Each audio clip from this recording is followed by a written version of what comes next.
রাসূল করিম সাল্লাল্লাহু আলাইহি সাল্লাম হারেসাকে জিজ্ঞাসা করলো, হারেসা রে তোমার মা কি এখন দুনিয়াতে বেঁচে আছে কিনা? হারেসা ডাক দিয়ে বলেন, ইয়া রাসূলুল্লাহ, দুইটা চোখের পানি ছেড়ে দিলেন আর নবীজিকে বলতেছেন, ইয়া রাসূলুল্লাহ, ইয়া হাবিবাল্লাহ, ওগো আল্লাহর নবী, আমার মা অসুস্থ, আমার মা চলাফেরা করতে পারে না, আমার মাকে ধরে ধরে নিয়ে প্রস্রাব করাতে হয়, ধরে ধরে নিয়ে পায়খানা করাতে হয়। আমি আমার মা যতদিন পর্যন্ত অসুস্থ রয়েছি, আমি অনেক সময় মসজিদে নববীতে যাইতে দেরি হয়ে যায়। ইয়া রাসূলুল্লাহ, ইয়া হাবিবাল্লাহ, যখন মা আমাকে অনুমতি দেয় তখন আমি আপনার পিছনে গিয়ে নামাজ আদায় করি। কন্যা সুবহানাল্লাহ। ও নবী,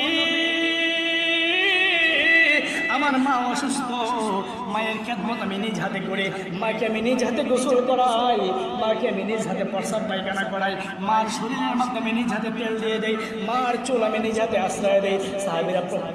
সাহাবীরা ওই কথার মানে প্রশ্নের সাক্ষী দিতেছেন। হারেসা কি বলতেছেন, ইয়া রাসূলুল্লাহ, ইয়া হাবিবাল্লাহ, ও রাসূল, আমরা দেখছি হারেসা নিজের মাকে অত্যন্ত যত্ন করে কলিজা দিয়ে ভালোবাসে। ইয়া রাসূলুল্লাহ, ইয়া হাবিবাল্লাহ, আল্লাহর নবী ডাক দিয়ে বলতেছেন, ও আমার সাহাবীরা রে, শুনে রাখ, হারেসার মার দোয়ার কারণে দুনিয়ায় থাকতে হারেসা জান্নাতি হয়ে গেছে। কন্যা সুবহানাল্লাহ, সুবহানাল্লাহ, লা ইলাহা